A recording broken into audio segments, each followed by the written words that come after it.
नमस्कार, स्वागत है आपका स्वराज राजस्थान में। मैं हूं नीलू व्यास। हर शाम 7:30 बजे हमारी रहेगी राजस्थान के चप्पे चप्पे पर नज़र। शहर, गांव और कस्बों से लेकर आएंगे हम आपके लिए राजस्थान की बड़ी तस्वीर हर दिन। तो आप हमारे साथ बने रहिएगा। शुरुआत करते हैं आज की बड़ी खबर से।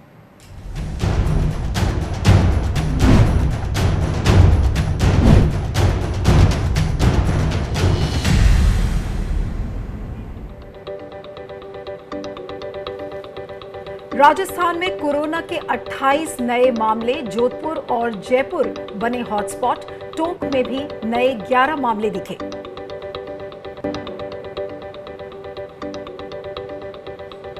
कोरोना को लेकर अब राजनीति शुरू। बीजेपी ने लगाए कांग्रेस पर तुष्टीकरण के आरोप। कांग्रेस ने किया पलटवार। बीजेपी ने कहा सांप्रदायिक एजेंडा।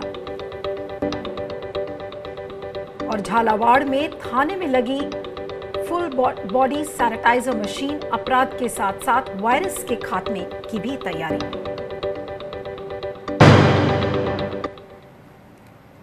तो शुरुआत करते हैं हमारी आज की बड़ी खबर से। बुलेटिन में सबसे पहले खबर कोरोना वायरस के ताजा आंकड़ों से जुड़ी। राजस्थान में दोपहर 2 बजे तक कोरोना के 28 नए मामले सामने आ गए हैं। जोधपुर और जयपुर लगातार हॉटस्पॉट बने हुए हैं। जोधपुर और टोंक में 11 नए मामले सामने आए तो झुंझुनू और कोटा में 2-2 मामले सामने दिखे। राजस्थान में अब कोरोना पॉजिटिव लोगों की तादाद 1104 तक पहुंच गई है। जयपुर के हालात सबसे खराब हैं और यहां रोज नए मामले सामने आ रहे हैं। और अब शहर में कोरोना पॉजिटिव लोगों की संख्या 443 है। इनमें से 422 पॉजिटिव शहर के एक इलाके रामगंज में रहने वाले हैं।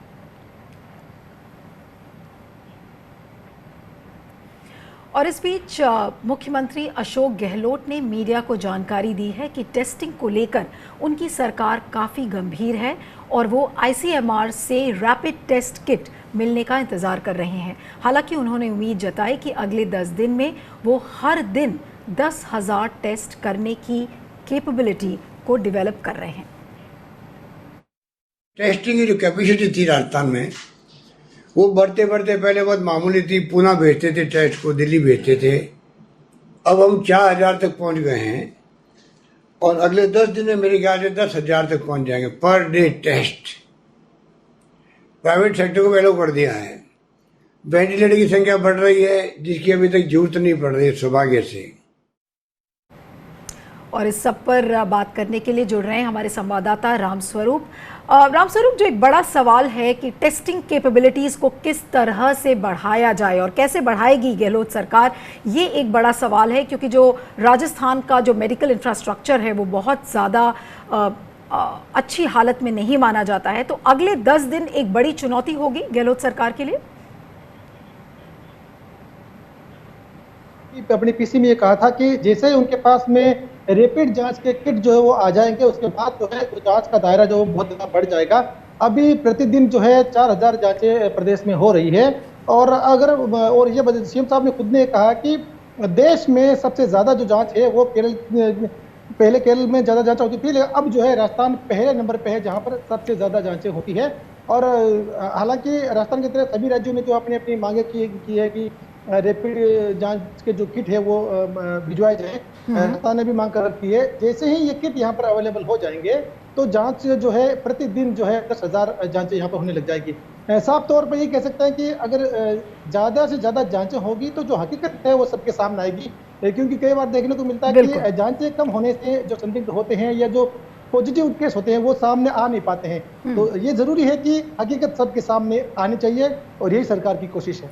लेकिन रामस्वरूप, एक जो दूसरा सवाल इस समय जो सबके सामने है, भीलवाड़ा मॉडल एक बहुत ही पॉपुलर मॉडल बन के उभरा और कई मॉडल्स हमारे सामने आए, लेकिन अब जिस तरह से जो संक्रमण फैल रहा है पूरे राज्य में, तो क्या हम ये कह पाएंगे कि भीलवाड़ा मॉडल शायद भीलवाड़ा में तो सक्सेसफुल हो गया, सफल हो गया, लेकिन बाकी जगह पर सफलतापूर्वक ये क्यों नहीं दिख रहा है? देखिए, इस बारे में चिकित्सा मंत्री और मुख्यमंत्री पहले कह चुके हैं कि जो मॉडल है वो अलग अलग परिस्थितियों के हिसाब से तैयार किए जाते हैं। जिस तरह का मॉडल भीलवाड़ा में उपयोग में लिया गया, प्रयोग किया गया, तो वो वहाँ के लिहाज से, वहाँ की पॉपुलेशन के लिहाज से जो है वो ठीक था। यहाँ कुछ और एडिशनल चीज़ें उसमें जोड़ी जानी चाहिए कि तभी वो सफल हो पाएगा। जरूरी नहीं कि जो प्रयोग में मॉडल लिया गया है भीलवाड़ा में वो सभी जगह एक जैसा कारगर रहेगा, ऐसा नहीं होता है। क्योंकि जयपुर में जो है, जो रामगंज में शुरुआती केस मिले थे, तो जब पहला केस ओमान से एक नागरिक जो जयपुर आया था, जो जयपुर का निवासी था, शुरुआत में वो 12 मार्च को वो पॉजिटिव नहीं था, नहीं ही संदिग्ध था, कुछ नहीं था, वो उसकी जांच भी करवाई गई थी, वो नॉर्मल था। लेकिन गलती उसकी ये रही कि उसको कहने के बावजूद भी वो घर में रहने के बजाय जो है रिश्तेदारों से मिलता रहा, लोगों से मिलता रहा, घुलता मिलता रहा। तो उसके 10 दिन बाद जो है, जब उसकी रिपोर्ट 2-3 सैंपल लेने के बाद पॉजिटिव आई, तब जो है मामला बढ़ा। और उसके बाद में उसके परिवार के करीब 7-8 जो सदस्य हैं वो भी पॉजिटिव आए, उससे मिलने वाले वो पॉजिटिव आए। तो उस लिहाज से जो है ज्यादा मामला बढ़ा है। लेकिन अब कह सकते हैं कि जिस तरह से कर्फ्यू पूरे क्षेत्र में लगा दिया गया है, न केवल परकोटा बल्कि जयपुर के बाहरी इलाकों में भी, मानसरोवर, गिरधारीपुरा, राजा पार्क, जवाहर नगर, चित्रकूट और कई इलाकों में जो है कर्फ्यू लगा दिया गया है, ताकि जहां जहां पॉजिटिव केस मिले हैं वहां अब जो है और ज्यादा संक्रमित लोग नहीं हो। जितनी दूरी बनाए रखेंगे तभी इस संक्रमण से बच पाएंगे। बिल्कुल, तो एक बड़ी चुनौती है। सरकार भले ही चाहे जितना इंतजाम करे, लेकिन एक सेल्फ रियलाइजेशन लोगों में होना जरूरी है कि जब तक वो खुद से सोशल डिस्टेंसिंग को अच्छे से इंप्लीमेंट नहीं करेंगे तो इन्फेक्शन को हटाने में भी सफलता नहीं मिलेगी। रामस्वरूप, आपका बहुत बहुत शुक्रिया। और अब चलते हैं राजस्थान की बड़ी पॉलिटिकल स्टोरी की तरफ। कोरोना बड़ी चुनौती है, लेकिन उस पर भी अब जमकर राजनीति शुरू हो गई है। बीजेपी राजस्थान सरकार के उस दावे को झुठला रही है जिसमें सरकार 6 करोड़ लोगों की स्क्रीनिंग की बात कर रही है।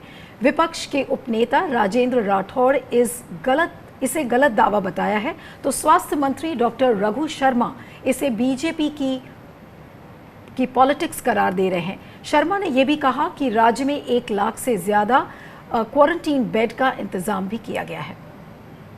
अफसोस की बात है कि पिछले कुछ दिनों से राजस्थान में भारतीय जनता पार्टी के नेताओं ने जिस तरह बयानों की झड़ी लगाई है और जिस तरह से पोलराइजेशन की राजनीति की उनके बयानों से बू आ रही है, मुझे बेहद अफसोस है इस बात का। हमारे प्रतिपक्ष के उपनेता ने आज यहां तक कह दिया कि जो 6 करोड़ लोगों की स्क्रीनिंग की गई है, यही आंकड़े झूठे हैं। और जहां तक क्वारंटाइन बेड की फैसिलिटी का आपने मजाक उड़ाया, आप मेरे साथ चलिए, आप रामगंज चलिए, पहले उस स्थिति का मुकाबला आपको बताते हैं कैसे कर रही हमारे प्रशासन की टीमें, हमारे चिकित्सा विभाग की टीमें और हमारा पुलिस डिपार्टमेंट। आप अपनी नजरों से देखिए, आप में हिम्मत है तो चलो मेरे साथ। स्वास्थ्य मंत्री जी का बयान अभी मैंने सुना, मुझे आश्चर्य है, जिम्मेवार पद पर बैठकर अभी भी उन भ्रामक आंकड़ों को दोहरा रहे हैं। चिकित्सा मंत्री कह रहे हैं 1 लाख से ज्यादा उन्होंने सैयाओं और बेड्स का इंतजाम कर लिया। राजस्थान की आज जनसंख्या लगभग 7.5 करोड़ है। चिकित्सा मंत्री जी कह रहे हैं कि 6 करोड़ से ज्यादा राजस्थान के निवासियों का उन्होंने स्क्रीनिंग करा दिया। अकेले जयपुर के अंदर आंकड़ा 500 को छू रहा है। रामगंज में स्थिति विस्फोटक हो रही है, उसको संभालने की जरूरत है, न कि इस वक्त लोगों को गुमराह करने की। इसलिए मैंने जो बयान दिया, मैं मेरे बयान पर आज भी कायम हूं। लेकिन बात सिर्फ इतनी सी ही नहीं है। दरअसल बीजेपी राजस्थान सरकार पर और आरोप भी लगा रहा है। बीजेपी नेता अशोक लाहौटी ने कहा है कि गहलोत सरकार कोरोना पर भी अपीजमेंट यानी तुष्टीकरण की राजनीति कर रही है। तबलीगी जमात के लोगों के कारण आज पूरे भारत को शर्मसार होना पड़ा। जयपुर हॉट स्पॉट बन गया, कोरोना की महामारी फैल रही है। उन लोगों के खिलाफ राष्ट्रद्रोह और देशद्रोह की कार्रवाई करने की बजाय सरकार ने उनको जहां क्वारंटाइन में रखा हुआ है वहां उनको लजीज व्यंजन परोसे जा रहे हैं, उनकी मेहमान नवाजी की जा रही है, जवाइयों की तरह उनकी खातिरदारी की जा रही है। प्रति व्यक्ति 750 रुपए प्लेट का उनको खाना दिया जा रहा है। और दूसरी तरफ पूरे जयपुर शहर में लोग सूखे राशन के लिए, अनाज के लिए, 5 किलो अनाज के लिए दर दर भटक रहे हैं, 2 वक्त की रोटी के लिए मोहताज हो रहे हैं। क्या यही सरकार की मानवता है? क्या यही सरकार की राजनीति है? कम से कम इस सरकार में, इस समय में जब मानवता की सेवा में सब लोग लगे हुए हैं, तो तुष्टीकरण नहीं होना चाहिए था। कोरोना की इस महामारी से, जो कि एक वैश्विक महामारी है, पूरे देश की राज्य सरकारें भारत सरकार के साथ मिलकर इसका मुकाबला कर रही है। किसी राज्य में कोई राजनीतिक बयानबाजी नहीं हो रही है। प्रधानमंत्री जी और भारत सरकार जो गाइडलाइन जारी करती है उसकी अक्सर से राज्य पालना कर रहे हैं। हम विचारधारा अलग अलग होते हुए भी इस महामारी से एकजुटता के साथ लड़ रहे हैं। पर अफसोस की बात है कि पिछले कुछ दिनों से राजस्थान में भारतीय जनता पार्टी के नेताओं ने जिस तरह बयानों की झड़ी लगाई है और जिस तरह से पोलराइजेशन की राजनीति की उनके बयानों से बू आ रही है, मुझे बेहद अफसोस है इस बात का। और इस सब पर बात करने के लिए हमारे साथ बीजेपी नेता अशोक लाहौटी जुड़ रहे हैं। लाहौटी जी, अभी आपका हम स्टेटमेंट सुन रहे थे, जिस तरीके की बातें आपने अपने वक्तव्य में कही है। आज मेरा सवाल आपसे ये है कि एक वैश्विक महामारी के समय, जिस समय सरकारों को, नेताओं को, सबको इस बात की चिंता करनी चाहिए कि ज़्यादा से ज़्यादा राशन लोगों के पास पहुंचे, उन्हें किसी तरीके की कोई दिक्कतों का सामना ना करना पड़े, आपकी पार्टी से इस तरीके के बयान आते हैं और आप तबलीगी और हिंदू और मुसलमान बनाम मुसलमान जैसा इशू आप खड़ा कर देते हैं, तो ये कहाँ तक वाजिब है? क्या ये वाकई में राजस्थान की जनता के साथ फेयरनेस होगी? देखिए, मैंने आज फिर एक बयान दिया है और मैंने जो परसों बयान दिया तो है, आज जिस क्वारंटाइन सेंटर पे हिंदू समाज के कुछ लोग जिनको रखा हुआ था, उन्होंने वहां से फोन करके अपने वीडियो भेजे हैं, वो मैंने अपलोड भी किए हैं और मीडिया को भी दिए हैं। इस तरीके से उनके साथ दोहरा बर्ताव किया जा रहा है, चाहे दवाइयों का विषय हो या खाने का विषय हो, दोनों खाने का कंपैरिजन भी भेजा है कि किस तरह का खाना दी। ये तबलीगी जमात हो चाहे कोई भी हो, हमारा ये कहना है कि एक इंसान के साथ दूसरे इंसान की तरह उनके साथ सरकार फर्क कैसे कर सकती है? कैसे तो एक व्यक्ति को रसगुल्ले और पनीर दिए जा रहे हैं, दूसरे व्यक्ति को नहीं, लेकिन अगर वहां पर सूखी रोटी और वहां पर आप जिन लोगों की, लाहौटी साहब, आप जिन लोगों की बातें कर रहे हैं, अगर आप कह रहे हैं कि उनके प्लेट में पनीर नहीं है, उनको अच्छी चीजें खाने की नहीं मिल रही हैं, तो बजाय गहलोत सरकार के ऊपर फिंगर पॉइंटिंग जो आप कर रहे हैं, उसके बजाय आप गहलोत सरकार का हाथ पकड़कर ये भी कह सकते हैं ना कि मैं केंद्र की तरफ से मदद करूंगा, या मैं अगर राजस्थान का नेता हूं तो मैं आपकी मदद करूंगा। ऐसे स्टेटमेंट्स आपकी तरफ से क्यों नहीं आ रहे सर? हम सब लोग दिन रात यहाँ पे समाज सेवा में लगे हुए हैं। खुद मेरी विधानसभा में हमने अपने कंधों पर बाल्टियां लेकर 1 लाख से ज्यादा मकानों को सैनिटाइज करने का काम किया, वो भी सरकार से नहीं हुआ। हमने लगभग प्रतिदिन 46,000 फूड पैकेट हम मेरी कॉन्स्टिट्यूंसी में हम बीजेपी के कार्यकर्ताओं की तरफ से हम बांट रहे हैं। लेकिन जो सरकार कर रही है वो एक सच्चे जनप्रतिनिधि के नाते क्या सरकार को ये बताने की जिम्मेदारी हमारी नहीं है? मैंने खुद वीडियो कॉन्फ्रेंस में सीएम की मीटिंग में सीएम साहब को ये बताया था कि आपके नीचे इस तरह की राजनीति हो रही है, आप स्वयं को गांधी बता रहे हो, लेकिन इस तरह की राजनीति की जा रही है, इसको तुरंत प्रभाव से लाहौटी साहब, मुझे तो यही समझ में नहीं आ रहा है, लाहौटी साहब, मुझे समझ में नहीं आ रहा है कि राजनीति कौन कर रहा है। कांग्रेस ये कहती है, आज ही राहुल गांधी ने कहा कि ये राजनीति का समय नहीं है, वायरस का कोई धर्म नहीं होता। अब लेकिन जब आप जैसे लोगों का जब मैं स्टेटमेंट सुनती हूं तो ऐसा लगता है कि सिर्फ राजनीति ही हो रही है, काम कम हो रहा है। तो आज जिम्मेदारी क्या है? नेताओं की जिम्मेदारी कैसे तय की जाए? आज जो आम आदमी है सड़क पर, यदि गरीबों की आवाज उठाना राजनीति है, मेरी विधानसभा क्षेत्र में 40,000 फूड पे ये राशन के पैकेट बांटने थे, वहां पर 2700 पैकेट बांटे गए हैं, और आदर्श नगर में अब तक 18,000 से ज्यादा पैकेट बांटे गए। क्या ये राजनीति नहीं है? क्या सरकार एक पक्ष और समुदाय के लिए काम कर रही है? यदि पक्ष और समुदाय की बात बताना और सरकार की कमियों को बताना, सरकार उसको ठीक करे।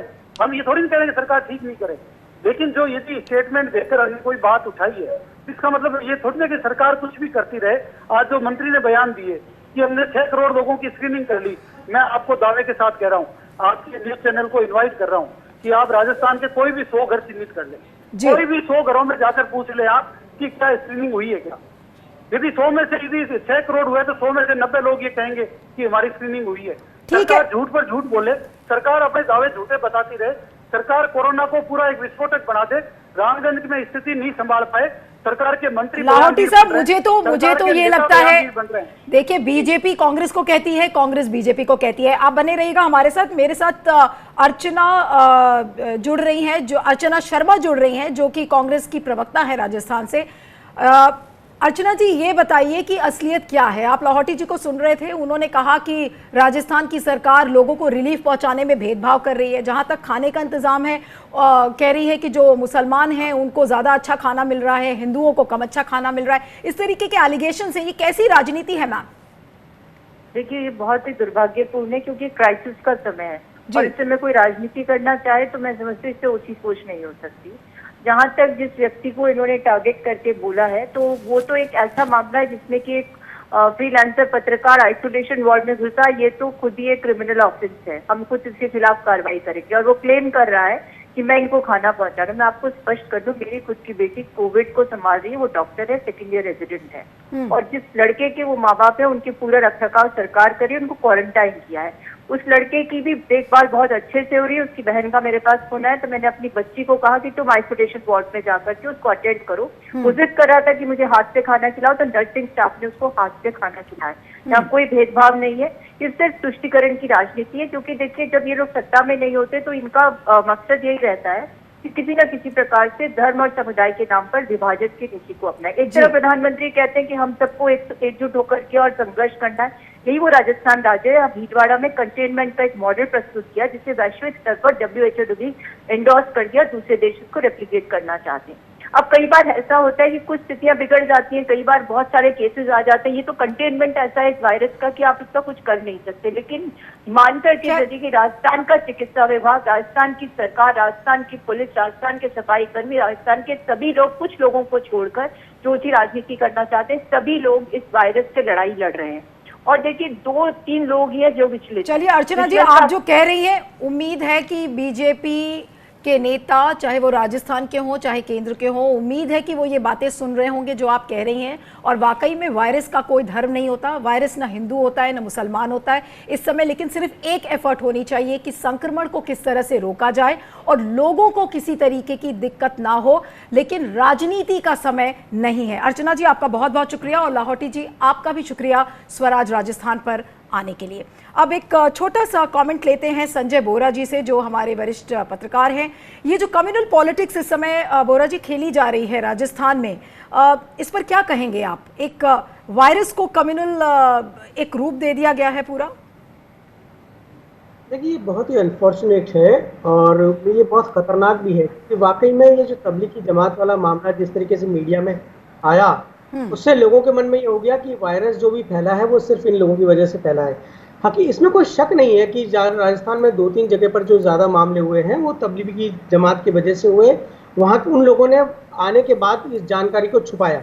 लेकिन कई जगह पे, जैसे आपको उदाहरण देता हूँ अलवर का, वहाँ पे 4 डॉक्टर विदेश गए और उन्होंने अपनी ट्रैवल हिस्ट्री छुपाई और आने के बाद वो लोगों को ट्रीट करते रहे।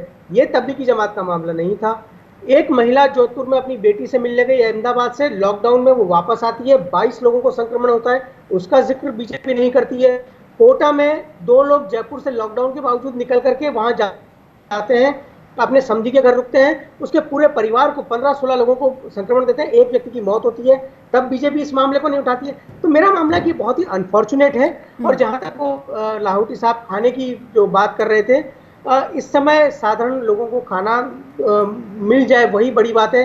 किसके पास वक्त है कि हलवाई को बिठा के और ये पनीर और ये सब चीज़ें बनवाएगा। लेकिन इतना ज़रूर मैं कहूँगा कि राजस्थान सरकार की भी शुरू में एक गलती रही थी कि उन्होंने जो अपडेट वो दिया करते थे उसमें अलग से कॉलम बनाया था तबलीगी जमात का। हालांकि बाद में जब उसके ऊपर उसको पॉइंट आउट किया गया तब उन्होंने हटाया, लेकिन ये बहुत समय तक चलता रहा। तो मेरे ख्याल से ये दुर्भाग्यपूर्ण है कि ऐसे समय में बहुत ही अनफॉर्चुनेट है, बहुत ही अनफॉर्चुनेट है जिस तरीके से एक वायरस में रिलीजन का इंजेक्शन एक तरीके से अगर मैं कहूँ वो लगाया जा रहा है। एक ओछी राजनीति भी खेली जा रही है। लेकिन हाँ, इस समय राजनीति से ज़्यादा बड़ी चीज़ है कि संक्रमण को रोका जाए। अब ये कैसे रोका जाएगा ये आने वाले दिनों में पता चलेगा कि राजस्थान सरकार इसमें कितनी कामयाब होती है। Bhilwara model has been the most talked about model, लेकिन ये हर जगह सफल नहीं हो रहा है। संजय बोरा जी, आपका बहुत बहुत शुक्रिया। राजस्थान मॉडिफाइड लॉकडाउन की ओर बढ़ने के लिए कमर कस चुका है। सरकार ने साफ कहा है कि बेहतर प्लानिंग के जरिए इस लॉकडाउन को लागू किया जाएगा, लेकिन इस दौरान गरीब तबके का सबसे ज्यादा ध्यान रखा जाएगा। आइए देखते हैं कि गहलोत सरकार तैयारी में कैसे जुटी है। इधर लॉकडाउन को लेकर केंद्र की ओर से गाइडलाइन सामने आई, तो उधर राजस्थान की अशोक गहलोत सरकार ने भी इसे लेकर अपनी आगे की रणनीति सामने रख दी। सीएम अशोक गहलोत पहले से ही कह रहे थे कि 24 मार्च को अचानक से लिए गए लॉकडाउन के फैसले ने प्रवासी मजदूरों को खासा मुश्किल में डाल दिया है। बुधवार को मीडिया से मुखातिब होते हुए उन्होंने ये बात एक बार फिर से दोहराई। प्रधानमंत्री जी ने अचानक घोषणा कर दी रात को 8 बजे 12 बजे के बाद में लॉकडाउन, तो सारे लोग इस फंस गए। अगर 3 दिन की टाइम मिलती सबको तो आराम से एक दूसरे लोग जा सकते थे, आ सकते थे। बड़ी बड़ी जो भीड़ इकट्ठी हुई दिल्ली में या अबोरी, बॉम्बे में, बांद्रा में या सूरत के अंदर, ये नौबत नहीं आती। तो थोड़ी तकलीफ हो रही है मजदूरों को। मुख्यमंत्री ने बताया कि राज्य के सरकारी कार्यालय धीरे धीरे खोले जाएंगे। आवश्यक सेवाओं के विभाग पूरी तरह से काम कर रहे हैं। ग्रुप ए और ग्रुप बी के अधिकारियों को जरूरत के हिसाब से बुलाया जाएगा। ग्रुप सी और ग्रुप डी को 1/3 कर्मचारियों को सोशल डिस्टेंसिंग का पालन करते हुए बुलाया जाएगा। गांवों में निर्माण और सिंचाई के काम शुरू किए जाएंगे। हॉटस्पॉट वाले इलाकों में और सख्ती बरती जाएगी। कर्फ्यू को और सख्ती से लागू किया जाएगा। अधिकारियों को आने जाने की भी इजाजत नहीं होगी। मुख्यमंत्री ने कहा कि मकसद ये है कि सारी सावधानी बरतने के साथ आर्थिक गतिविधियों को थोड़ी तेजी दी जाए। ये मॉडिफाइड का मतलब है कि जो एक्टिविटी बंद थी उनको मॉडिफाइड लॉकडाउन की बजाय अब पहले साधारण लॉकडाउन की बजाय मॉडिफाइड ला करके क्या क्या सुविधाएं दे दें, उनको एजुकेट करें। ये सब होने के बावजूद भी आपको सोशल डिस्टेंसिंग रखनी पड़ेगी। एजुकेट करने का काम ये होगा। ये सब मिला के इसको आप मॉडिफाइड का नाम दे सकते हैं। इस दौरान सीएम अशोक गहलोत ने कहा, दूसरे राज्यों में रह रहे राजस्थान के प्रवासियों को लेकर सरकार अपनी ओर से सब जरूरी कदम उठा रही है। राजस्थान सरकार ने सभी राज्यों के मुख्यमंत्रियों से अपील की है कि वो इन लोगों के खाने पीने का पूरा इंतजाम करें। साथ ही इसके लिए राजस्थान कैडर के सिविल सर्वेंट्स की भी मदद ली जा रही है। कोशिश की जा रही है कि प्रवासी इन अधिकारियों के साथ संपर्क कर अपनी दिक्कतें साझा करें, जिसे वक्त रहते उन्हें मदद मुहैया की जा सके। जयपुर से रामस्वरूप लामरोड के साथ ब्यूरो रिपोर्ट, स्वराज एक्सप्रेस। तो अब देखना होगा कि धरातल पर किस तरह ये मॉडिफाइड लॉकडाउन इंप्लीमेंट किया जाएगा। शुरुआत इसकी हो चुकी है। राजस्थान के deputy chief minister Sachin Pilot ने वीडियो कॉन्फ्रेंसिंग के जरिए कोरोना वायरस पर एक अहम बैठक की। इस मीटिंग में राज्य के जिला स्तर के नेता मौजूद थे। बैठक में कोरोना को लेकर सारे अपडेट्स के बारे में उन्हें ब्रीफ किया गया। इस मीटिंग में पायलट ने सारे इंतजाम के बारे में भी जानकारी ली।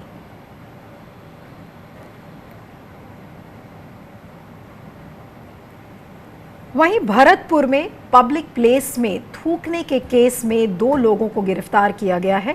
कोरोना को लेकर ये पुलिस की कार्रवाई का पहला मामला है। दोनों लोग बिना फेस मास्क लगाए ही घूम रहे थे और उन पर जगह जगह थूकने का भी आरोप है। ये एक्शन राजस्थान पैंडेमिक एक्ट 1957 में किया गया है। इसके तहत 6 महीने की सजा या जुर्माना दोनों लगाया जा सकता है।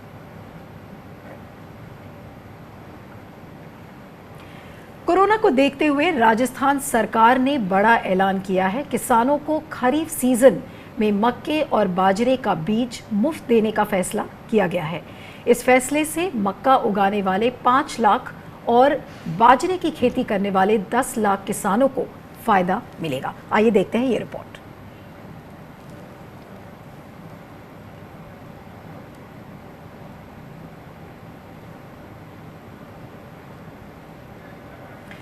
अब आपको एक ऐसी सैनिटाइजर मशीन से रूबरू करवाते हैं जो झालावाड़ के एक पुलिस स्टेशन के परिसर में लगी हुई है।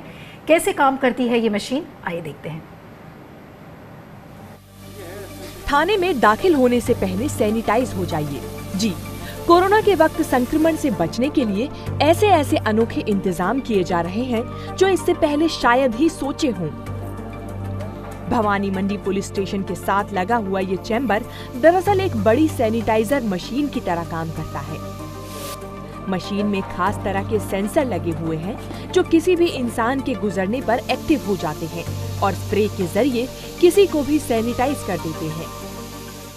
ये जो कोरोना महामारी से बचाव के लिए जो हमारा पुलिस जाब्ता है 24 घंटे ड्यूटी में रहता है जी। यहाँ से बाहर भी जाता है, अनेक जगह अनेक पॉइंट में ड्यूटी करता है। पूरे शहर में पूरे इलाके में आना जाना रहता है। उससे बचाव के लिए जाते समय और आते समय जी कि वो इससे बचा रहे, इसलिए इसको पूरे सैनिटाइज मशीन लगाइए। बहुत मॉडिफाइड मशीन है ये। कोरोना वायरस के संक्रमण और उससे बचाव के लिए इस विशाल मशीन को पुलिस स्टेशन के गेट पर ही लगा दिया गया, जिससे पुलिस स्टेशन में हर आने जाने वाले व्यक्ति को सैनिटाइज किया जा सके। यानी पुलिस थाने में अपराध के खात्मे के साथ साथ ही वायरस के खात्मे का भी पूरा इंतजाम किया जा रहा है।